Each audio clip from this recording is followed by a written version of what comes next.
everyone, and welcome to Channel 18 TV News. I'm Don Julian. In the news, a vehicle reportedly involved in a pursuit that started in Rockwall was located by the Sulphur Springs Police Department at a Shannon Road truck stop late Thursday night. Authorities had already called off the pursuit when the vehicle was located. A blue Kia Forte was impounded. Two women were arrested on a misdemeanor charge each in connection with the discovery of that vehicle. 40-year-old woman reportedly told officers that she had used heroin earlier in the day. EMS personnel were summoned to treat the woman. She was transported to the hospital and then later was booked into the jail for public intoxication. A 36-year-old Dallas woman was also arrested for possession of drug paraphernalia. A 37-year-old Cumbie woman was arrested after she reportedly ran away from the hospital during the noon hour Monday in Sulphur Springs.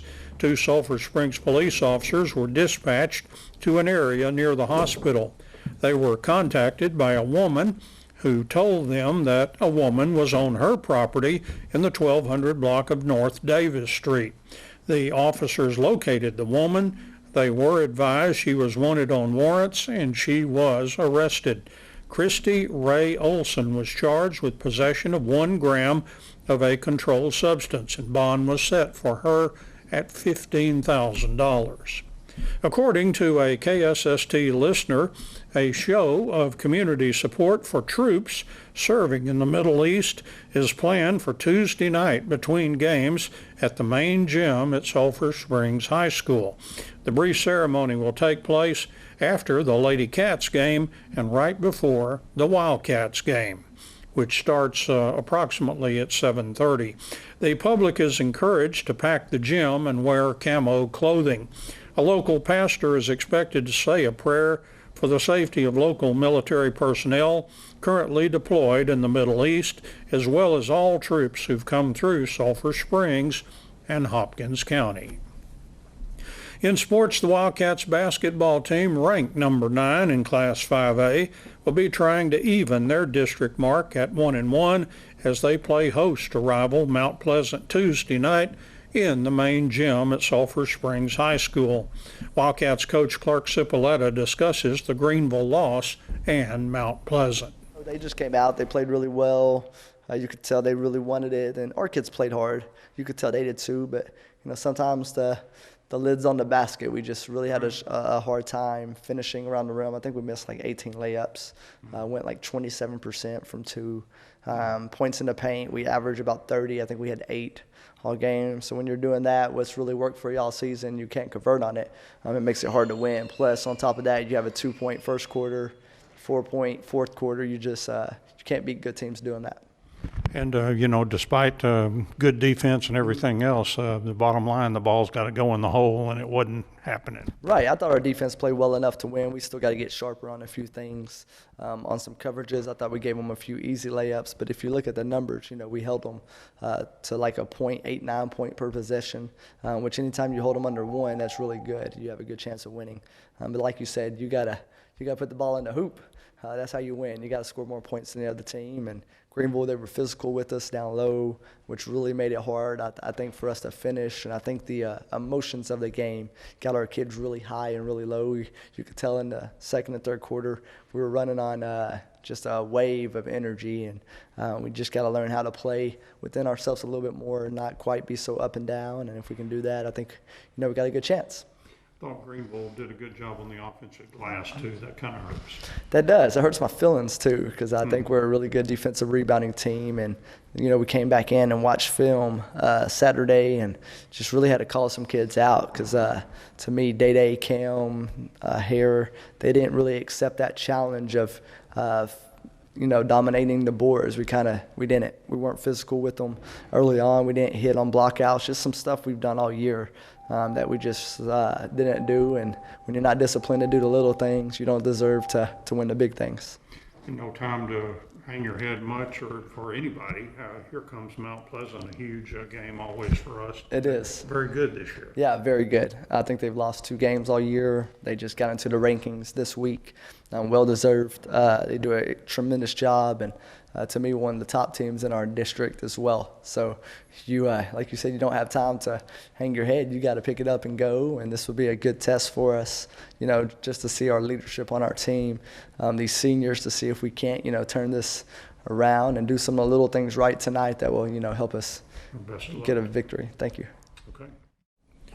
Meanwhile, the Lady Cats basketball team, 1-2 in district play, will be taking on Mount Pleasant Tuesday evening at home. The Lady Cats play the Lady Tigers beginning at around 6:15, with that Wildcats Mount Pleasant game to follow again at about 7:30. Wildcats soccer team is now 4-4-3 for the season after winning 2 matches and tying 1 this past weekend in a Terrell tournament. This week, the Wildcats play at home against Pittsburgh Tuesday night and at home against Mesquite Poteet Friday night. More from Wildcat soccer coach Alexi Upton, and he'll start by talking about the Terrell tournament.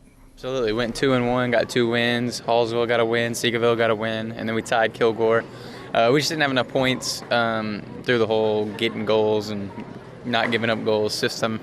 And we're just a couple points short, so we didn't go on to the final. But we had a really great tournament, 2 wins and a tie. It's a pretty successful week. So.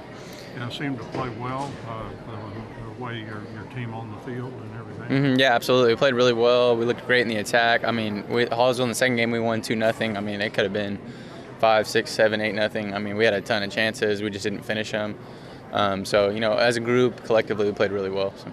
Now, you've got a couple of games at home this week, including tonight, and so tell us about Pittsburgh. Yeah, tonight we have Pittsburgh. They're 8-1 right now. They've done really well. The only team they've lost to was Palestine, who usually goes to the regional tournament for 4A. So, they're a really good team. They're a solid team. They've beat some decent people.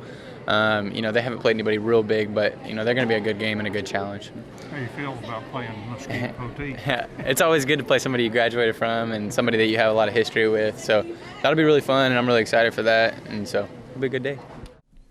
Lady Cats soccer team won 2 and lost 1 in a Terrell tournament this past weekend. The Lady Cats are now 2-4-1 for the season. Lady Cats coach Javier Aguayo tells us about a win over Athens, a loss to Terrell, and a win over Seagoville that resulted in the Lady Cats just missing out on making the championship game. We came out and played against Athens. First half, I mean, it was rocky. I mean, we were playing their games, they were playing our game. We forced some passes that we shouldn't have. They didn't score on us, thankfully, but I mean, we came out second half and dominated the game, honestly. We picked it up. We had a couple of shots that didn't go in, and thankfully, Rebecca had, I think it was like within the 15-minute mark, last 15 minutes of the second half, she took a shot, and then keeper just kind of bottled it, and then it went in. It was a really good shot as well. I mean, she has an awesome knuckleball, so she could do that all day. But yeah, against Athens, we beat them 1-0. I think we could have beat them by a little bit more, but I mean, things didn't go our way. We couldn't put the ball in. Terrell, same way.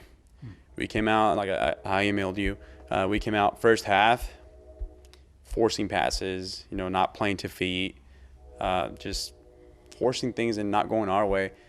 Second half, same thing. We talked to them. They came out and started playing the way we needed to play. But, first half they scored on us. It was a really bad mistake by defense. Which, I mean, it happens. I have a freshman back there, which will make freshman mistakes. They played a through ball, and their number 10 just chased it down and got it. My keeper came out too fast, too early. She just moved the ball to the side and tapped it in. Like I said, second half we came out strong, started shooting. Their keeper had some awesome saves. Like I said, same thing as Athens. We couldn't put the ball in. We did have some late. Within the last 10 minutes, we had some awesome shots from Ashley Noe, Rebecca, and Haley.